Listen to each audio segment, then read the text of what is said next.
Do you have the guts to change your mind in the face of uncertainty?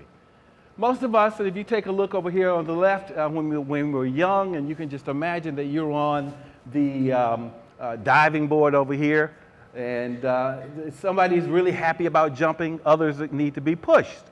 And so we kind of find ourselves, you're probably one of those four persons. And over here to the right, as we mature, as we get older, it becomes a little bit more difficult to be able to make those decisions. And in fact, you may have seen this clip recently from the New York Times, who did this, actually they didn't sponsor it, but it was on the New York Times. They paid, the study was done where a series of strangers were paid approximately $30 to jump off of a 10-meter diving board. And so, and then of course, they filmed it. It's about 16 minutes. It's really a great way to look at just and see how it is that we make these decisions. Now, they've never jumped before, and you can see here, there's this woman that's just trying to convince the guy, look, if my arms don't come off, then will you jump? And there's just a series of looks at what it takes for people to deal with a certain amount of fear, a certain amount of uncertainty. That's just basically just the kind of ordinary things that we do in life when we're faced with uncertainty. But once in a while, events in life will present this. The March on Selma, and as an example, it happens in March, is an example of where folks are going to be challenged to cross the Edmund Pettus Bridge. This is a part of a historical movement within the South in which segregation is being challenged. It's going to challenge the white folks who live in the South. It's going to challenge the black folks. And you can remember, if you've seen the video, of where John Lewis is leading the march, Andrew Young is leading the march, Dr. King is leading the march. Those are the ones that you see on the front lines. But when you look at the video, you're going to see they're ordinary citizens who are faced with the challenge of what do they do when they're trying to change their community. And you have policemen who have billy clubs, they're horses, they're threatened with their lives, and they've got to make a decision. So you've got the leaders who've got to make a decision, and you've got the ordinary folks who've got to make a decision. Both the ordinary black folks who want their rights, and then you've got the white folks, some of whom are a part of the police department. Everybody's got to make a decision. And when you see this video clip, you're going to see them come together. And at some point, the billy clubs are going to come out and people are brutally wounded. For just a basic right to be able to congregate, to vote, the basic elements of a citizenry in a democracy. Well, that's what happened to those folk. What they didn't know was that was going to have an impact on a little boy who was age 13, who lived in a city called North Augusta, South Carolina. And that's the letter that my mom received. It's May 20th. I was 13 at the time. So the impact of what they were doing, these citizens who were actively participating in changing the future, uncertain, it was going to have an impact on a little boy who was age 13, and a social studies class that afternoon decided that he, along with 12 other young kids, black kids, would integrate the schools of North Augusta, South Carolina, which up until that point were all white. So this is 1965, and I'm age 13. So there's the letter that says, to inform you of the actions taken by the County Board of Education concerning the request for transfer of your child as indicated on the enclosure. And you'll see the next part of it is, it has been approved. However, it says contingent upon, under the assumption that the Aiken County Freedom of Choice Plan for School Integration would be approved by the U.S. Office of Education prior to September 1st, 1965. So they were still hoping that it would not go forward. But that's not the whole story.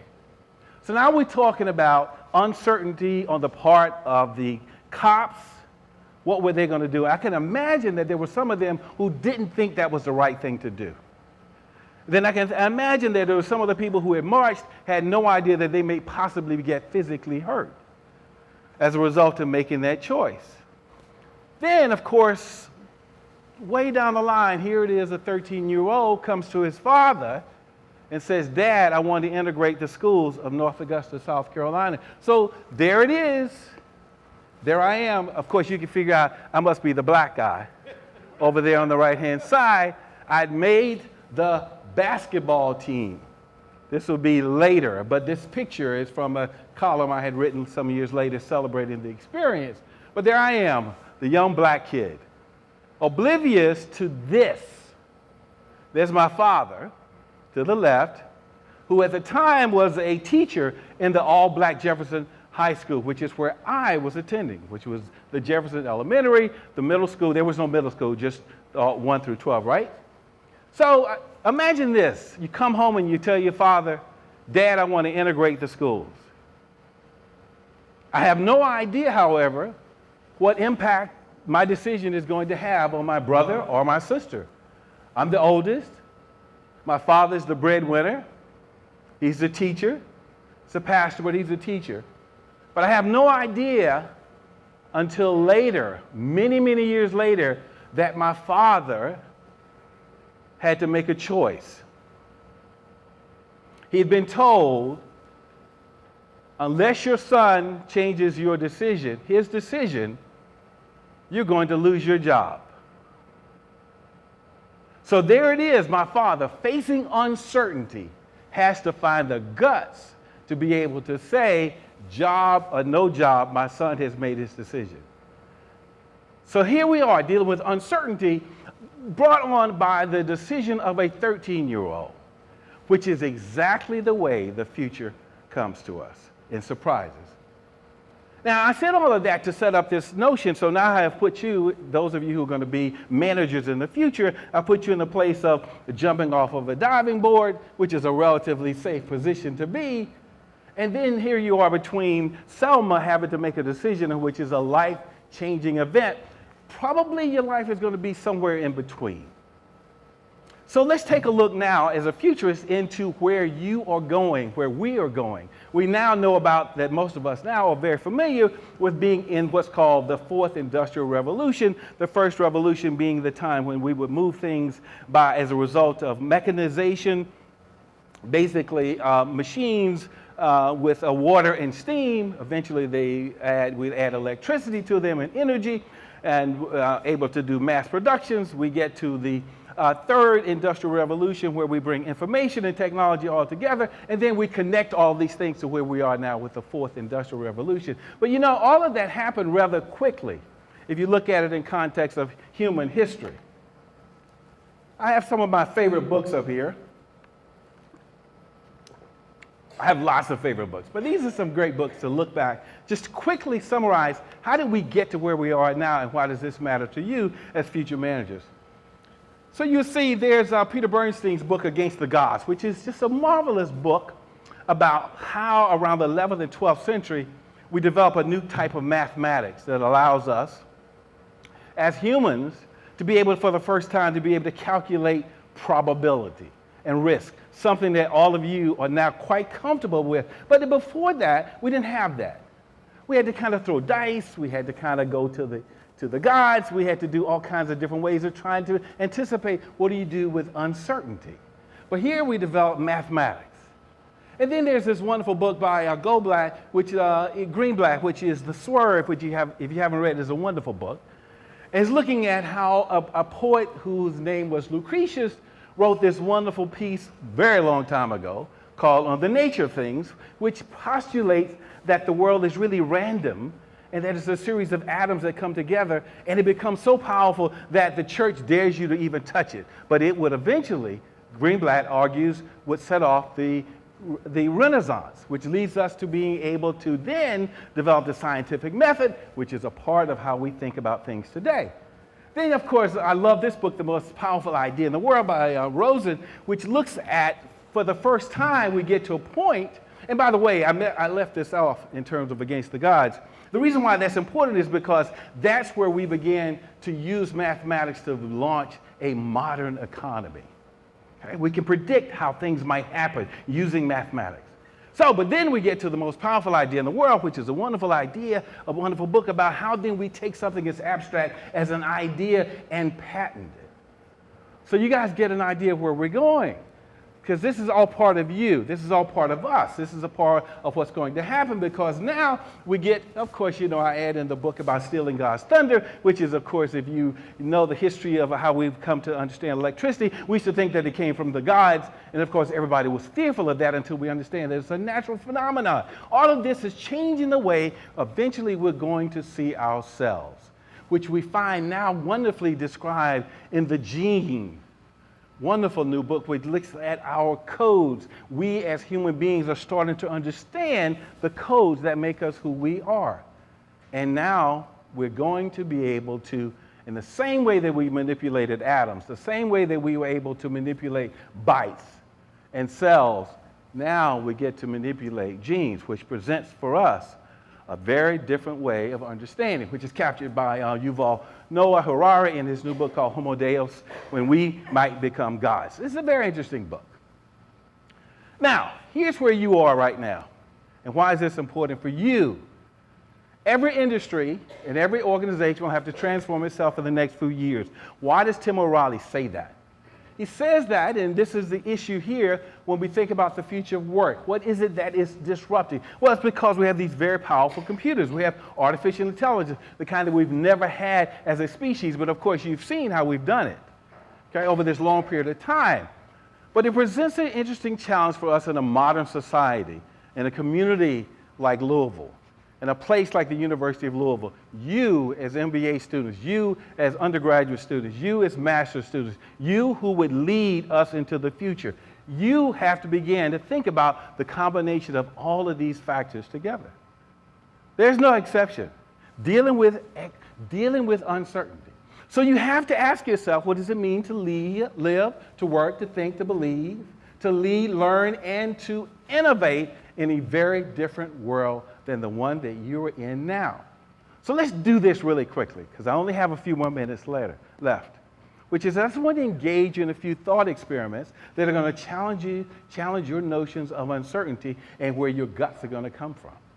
So here, you probably have seen this one.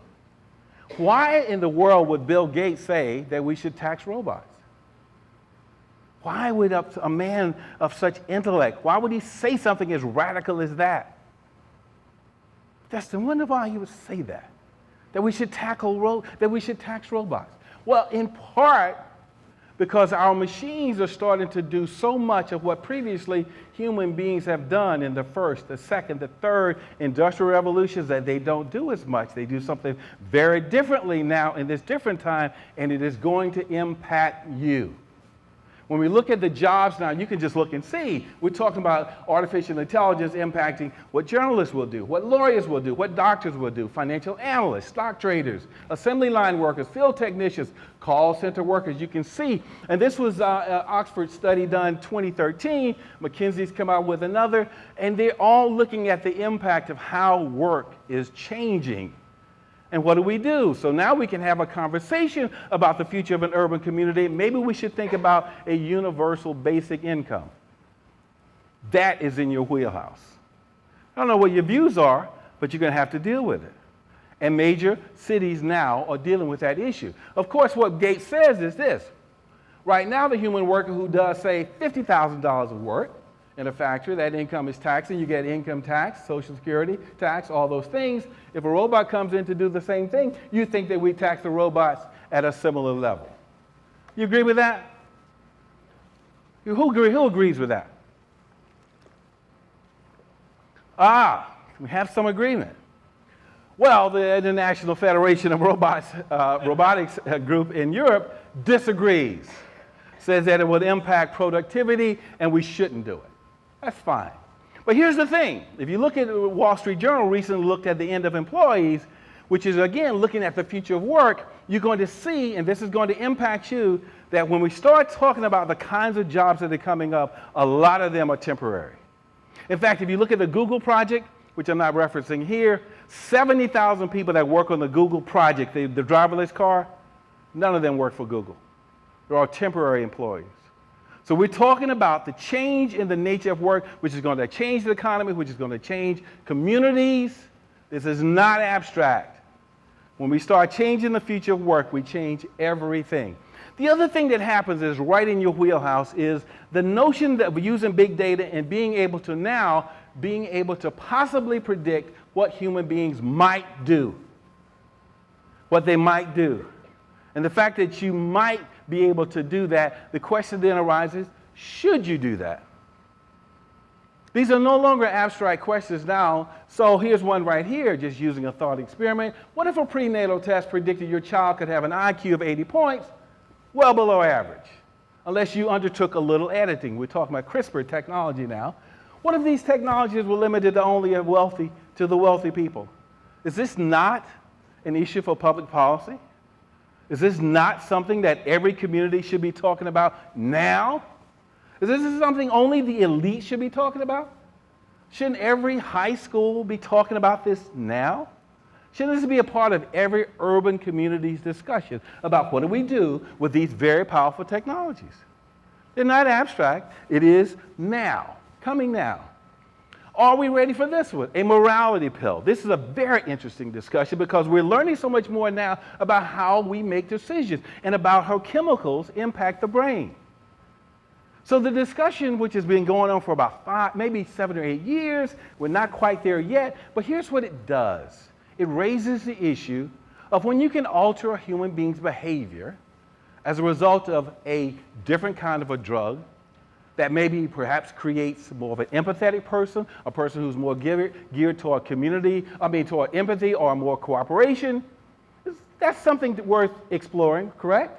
But what if it turns out that people who we put in jail really had a chemical imbalance, and all you had to do was change the chemical imbalance by a pill?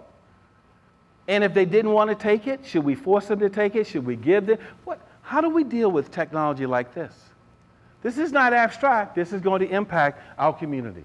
How about this one? Algorithms are now and I recommend all graduate students to read Weapons of Mass Destruction by Dr. Cathy O'Neil, which looks at the impact that algorithms are having on every aspect of our lives. Being able to predict whom we will hire, how they will hire, it is having a disproportionate impact on, say, the west side of Louisville. This is not abstract. This is for real. Should the Khronos Test, I gave this to my high school students at Central to be able to debate this very simple test that can discriminate on the basis of how you would answer 5 questions to determine whether you get a job at Walgreens, an entry-level job at Walmart, an entry-level job at McDonald's. Should we use these kinds of tests that are now being questioned in the courts, whether or not it's actually a violation of the Disabilities Act of 1990? How about this one? What if you could use information from a digital and algorithm system that suggested an employee has the potential to commit fraud? How are you going to make a decision on that? It's not abstract. Let's see what else we have here. Oh, here's one. People who do counseling. My wife does counseling, marriage counseling. Here's a question. Should a credit card company be entitled to raise a couple's interest rate if they seek marriage counseling? If so, should the cardholders know this? This is from Frank Pasquale's book, The Black Box Society. These are not abstract ideas. These are ideas that you, as future managers, current managers, have to deal with. Even here in the justice system. Should we use algorithms to determine the probability that a person should serve 10 years versus 15 years, is more likely, less likely to commit a crime? Okay, we could probably come up with some data to support one way or the other. Is that better than having a judge who, when at 11:15 or 11:45, gets hungry and decides to give a more tougher sentence because his the chemicals in his brain, his or her brain, has changed? Is it fairer to do that? What about data that already is predisposed toward giving poor folks a bad rap? What do we do about that, untangling all that? Those are the issues that we're going to have to be faced with. And then there's something like this. Aging population. We don't have nearly enough younger people to take care of the older people. But what if, and this is a debate in Europe, what's the obligation? Why should children take care of their parents? Why? We know why in the past, but why in the future? What if the parents have been assholes? Why? Different kinds of questions that we're going to have answered. Well, I wanted to end here. I think I'll probably run over my time. We're going to end up reinventing what it means to have a human society. And I wanted to leave with this question for you. Do you have the guts to change your mind? I want to tell you a story about a friend of mine who was reading a story. He's 70-something years old. He decided he was going to read a story to some kids at a public school recently. Actually, they were in preschool. So you can imagine he had chosen this friend. He's a great friend. White guy, 70-something years old. He'd chosen the story of the ugly duckling. So he's reading the story of the ugly duckling, and he's going along. It's a fabulous story about the transformation of one little duckling to another kind of a duckling. You know the whole story. It's a great story, right? But suddenly, as he's reading this story, he realizes that the kids are all mixed up, that it's a very racial, diverse group of kids. And as he gets halfway into reading the story, he realizes how the story is going to turn out. That there's going to be a white duckling at the end. And so now he's stuck. He's got to make a choice. And he kind of stumbles on through at the end, and regretfully he tells the story. This little black kid comes up to him afterwards and says, I didn't like that story. I didn't like that story. And then he runs on off, the little kid does. And my friend said to me, because he wanted me to know this story, he said right then he knew that in the future we're going to have to tell different stories. Not just write stories, but we're going to have to tell different stories. Now I open up with this little clip about being on the diving board. So some of you are going to be like the guy on the left. Hope this works. God, I hope it works. And some of you are going to be like this little girl. God, I hope this works. Oh, it's not. Anyway, so here's what happens. The guy on the left stays on the diving board. For the little kid, she thinks about it for about a minute, not even a minute, a few seconds. She says, all righty. And she does this. Boom! Jumps off the diving board and goes into the future. Thank you all so very much.